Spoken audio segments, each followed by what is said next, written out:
नमस्कार, आप देख रहे हैं एस न्यूज इंडिया। अमेरिकी सीनेट में विदेशी कारोबार प्रतिनिधियों की सूची से बाहर करने के लिए एक विधायी पैकेज का मसौदा तैयार करने की मांग उठी है। सीनेट के बहुसंख्यक नेता चक शमूर ने अपने डेमोक्रेटिक सहयोगियों से यहां तक कहा है कि अमेरिका में नए रोजगार खड़े करें और अपने रणनीतिक साझेदारों और भारत जैसे गठबंधन देशों में निवेश करें। इनमें नाटो देश भी शामिल हो सकते हैं। सीनेट में एक बड़े समूह जिसे कॉक्स कहते हैं, वे बुलावे पर शमूर ने सीनेट समितियों को अमेरिकी नौकरियों की रक्षा के लिए नए कानून का मसौदा तैयार करने और चीन को मात देने के लिए जोर देते हुए ये बात कही। उन्होंने कहा कि उनका इरादा इसी वसंत में सीनेट में मतदान के जरिए ऐसा कानून बनाने का है। उन्होंने कहा, मैंने संबंधित समितियों के अध्यक्षों और सदस्यों को कहा है कि वे चीन को घेरे और भारत जैसे देशों में निवेश बढ़ाए ताकि चीन की शिकारी नीतियों पर अंकुश लगे और देश में रोजगार के अवसर बढ़े। शमूर ने कहा, ऐसा करने से अमेरिकी नवाचार विनिर्माण में निवेश बढ़ेगा और चीन को कड़ी टक्कर दी जा सकेगी।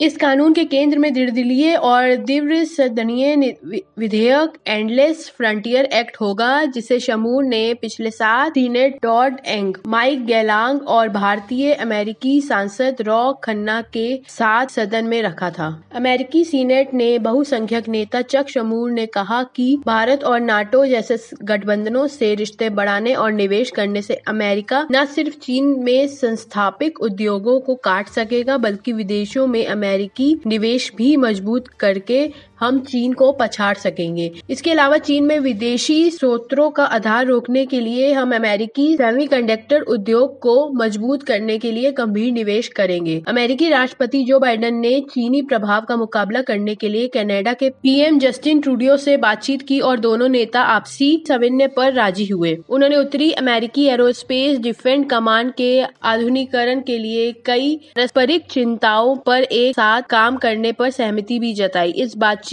से ठीक पहले कनाडा के निचले सदन में चीन को उइगर मुस्लिमों के नरसंहार का दोषी घोषित करने हुए मतदान भी किया था। बाइडेन ने बताया कि उन्होंने ट्रूडो से कहा कि चीन के खिलाफ अमेरिका कनाडा के समान हित है और दोनों पर ही मूल्यों का खतरा मंडरा रहा है। ऐसे में दोनों को मिलकर काम करना जरूरी है। दोनों के बीच विश्व स्वास्थ्य सुरक्षा, जलवायु परिवर्तन से निपटने को लेकर भी बातचीत हुई। अमेरिकी विदेश मंत्री ब्लिंकन ने बांग्लादेश के विदेश मंत्री ए.के. अब्दुल मोमन से दक्षिण एशिया और हिंद प्रशांत क्षेत्र में चुनौतियों का मिलकर सामना करने की पर सहमति जताई। ब्लिंकन ने कहा, चीन का प्रभाव हिंद प्रशांत क्षेत्र में तेजी से बढ़ रहा है और इसे कम करने के लिए बांग्लादेश एक अहम कड़ी हो सकता है। क्षेत्र में चीन की बढ़ती सैन्य कार्रवाई के मद्देनजर भारत, अमेरिकी समेत अन्य वैश्विक ताकतें स्वतंत्र, मुक्त और समृद्धि हिंद प्रशांत सुनिश्चित पर वार्ता कर रही है।